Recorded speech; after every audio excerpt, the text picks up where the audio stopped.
the cusp is go to the central part, so more.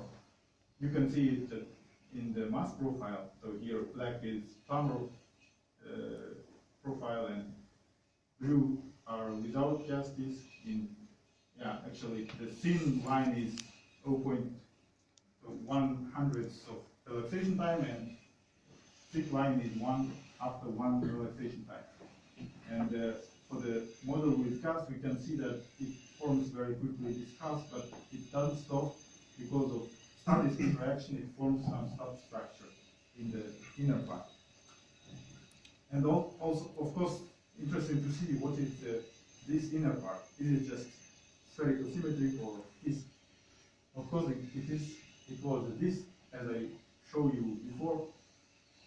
Here in right hand side is the positions of the particles, and left hand side the velocities of those particles. And we can see here that these particles are not only located at the disk, but also they are rotating with the disk in the disk plane. But from this plot, we cannot measure it. We cannot say anything about this. Just we can say that we see some disk in the inner part. And stopping this snapshot at the one relaxation time, we see that there is some disk formed from the start in the very inner part. And disk is in the plane of the accretion disk also. And to see this disk in microscopic scale, keeping in mind the macroscopic, I just decided to plot it in log-log scale in cylindric coordinate system like this. So you could be surprised that plumber model is a bit strange here. It's like triangle here. So t equal 0 is 0 time when we just started with plumber model, and t equal 2 is after 2 relaxation time. In right hand side we see models without accretion gas disk, and in the left hand side we see the models with accretion disk.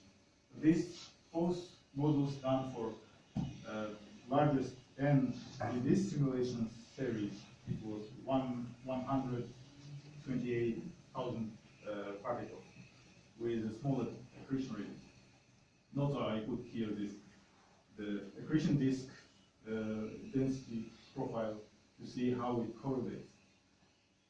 And it's interesting that if we don't have accretion disk, the system from the plumber distribution comes changes not so much, but just forming some cusp here. And when we have accretion disk, it not only forms the cusp, it also forms some substructure here.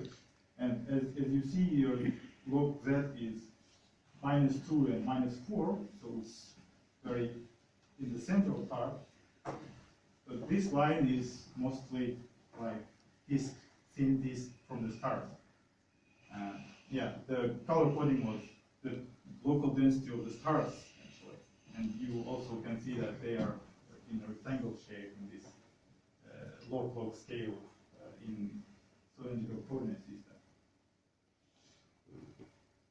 So now we can say that there is stellar disk formed due to star disk interactions in galactic nuclei. And how long does live this disk is the next question. What I try to answer. So in this plot we see the particles in different colors, and different colors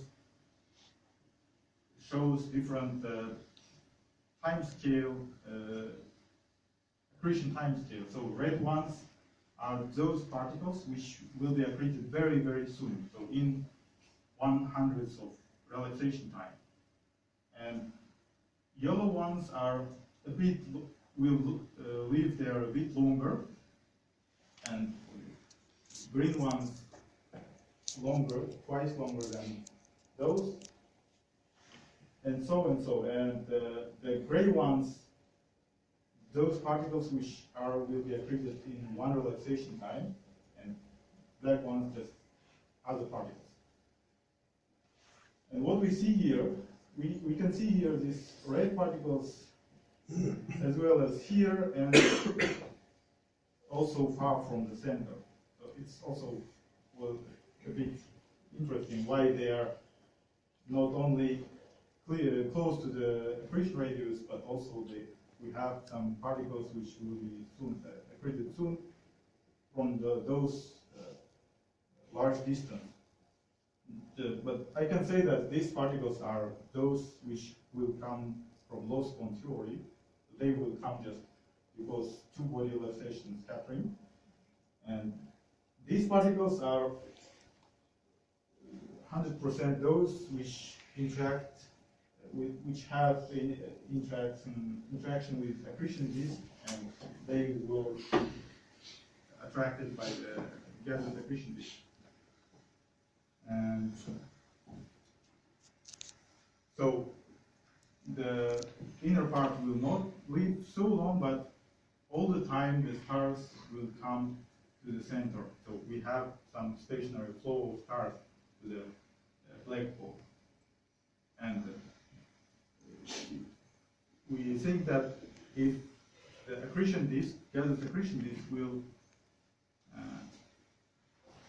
will disappear after some time, the disk from stars could be stay there because they will not feel this drag force anymore from the gas, and there is no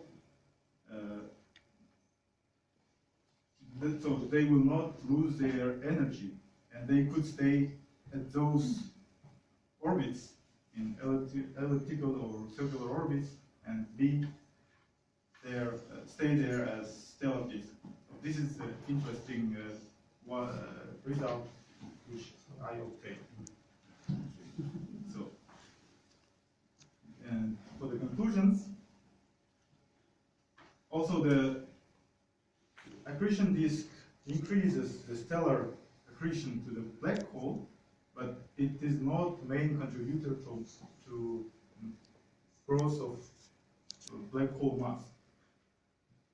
And due to star disk interactions, we have roughly 70% of stars which comes to be accreted in close to circular orbits. And also this gaseous accretion disk leads to formation of stellar disk in the very central part of the system. But this is not the finished work in this project. We of course have, our group have big plans for the future, and the upcoming is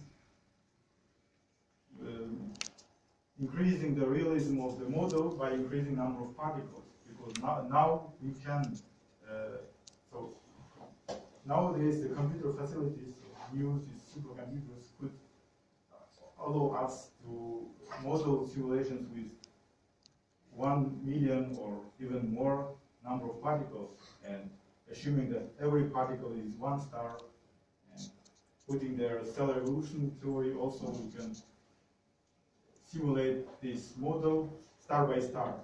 It will be a very interesting result, which will be done soon by Taras Panamarov, student of Andreas. And the second plan is to make accretion disk more realistic by using hydrodynamical simulations, which is also possible now. And my colleague Fabian Klein, student of Rainer, will do this also very soon, I hope. Thank you very much. I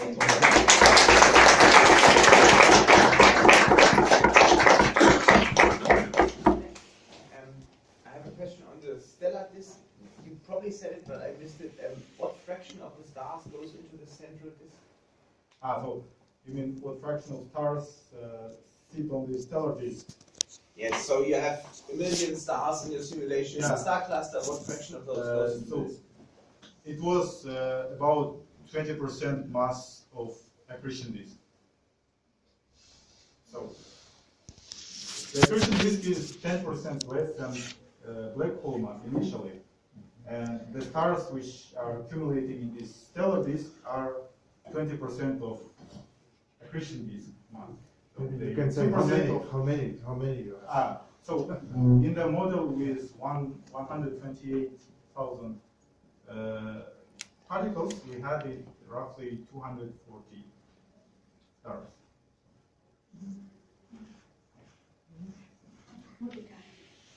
So this is very interesting. I've been working with Lyra, McKernan, Ford, and now Bellobry on models to ask what will happen when that back reaction of the stars on the gas will happen.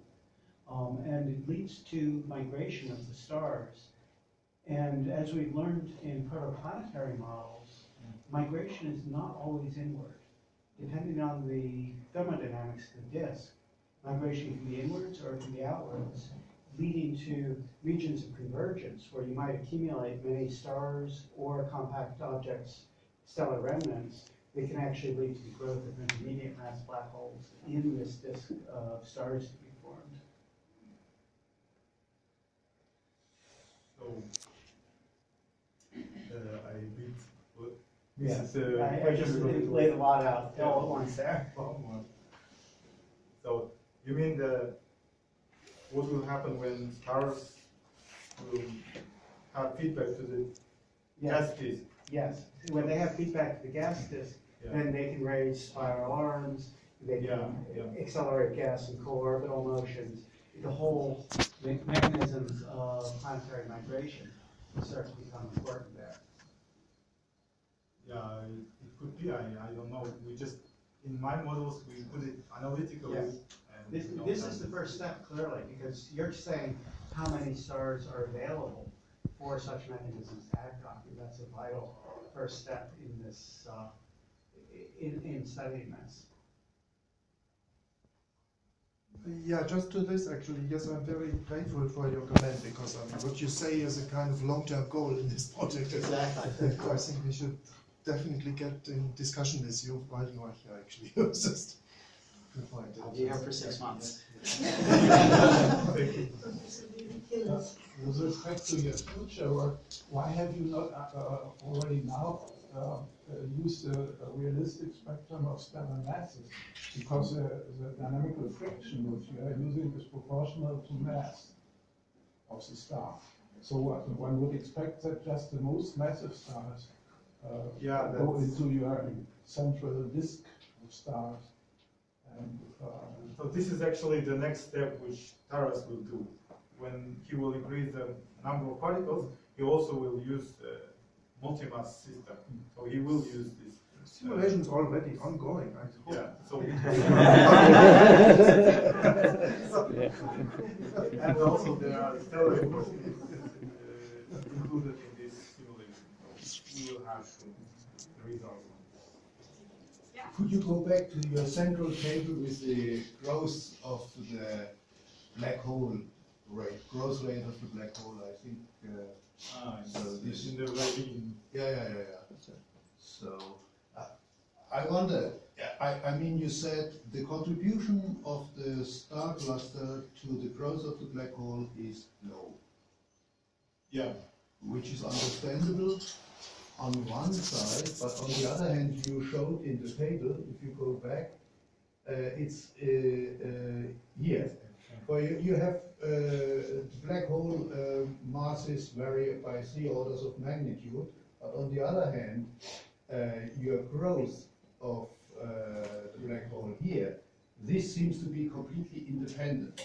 I mean, in absolute numbers. So if you multiply that by a giga-year, then of course the contribution to a low mass black hole is enormous.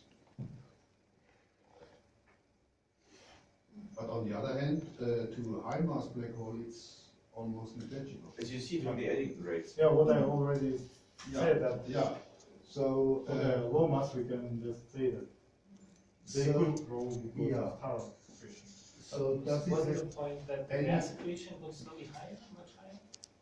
Because his statement was that the stars don't contribute to the majority of the growth. But then, in your argument, that would stay the same, right? Because also the gas. Yeah, but on the other hand, the gas or the accretion disk in the beginning is only 10% of the black hole. So all what the black hole can swallow is 10% of its mass.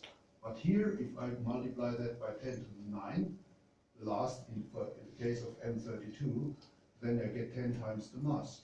Is it? I mean, do I do something wrong? Yeah, somehow. But then you can explain me what I'm. Yes, I already read it for the next comment.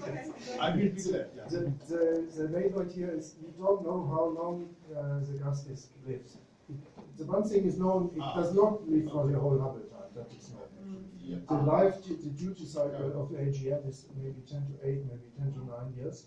Yeah, and in some cases maybe we don't have any gas disk at all involved. And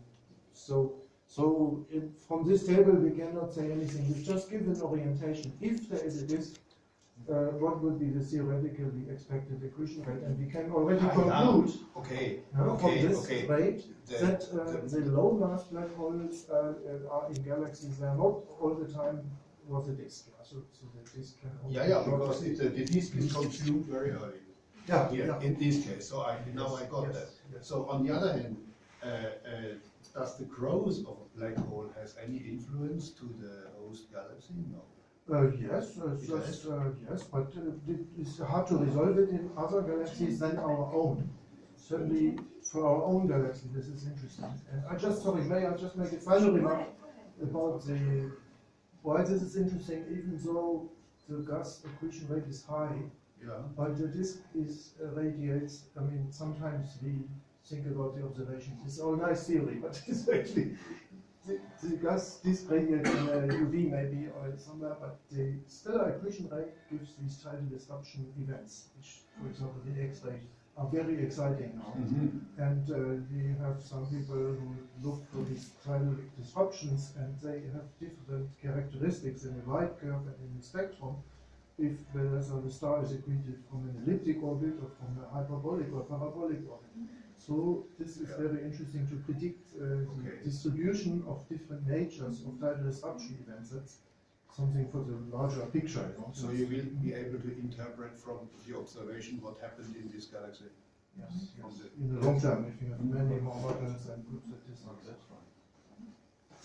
More questions? No? This is not the case, so we thank you.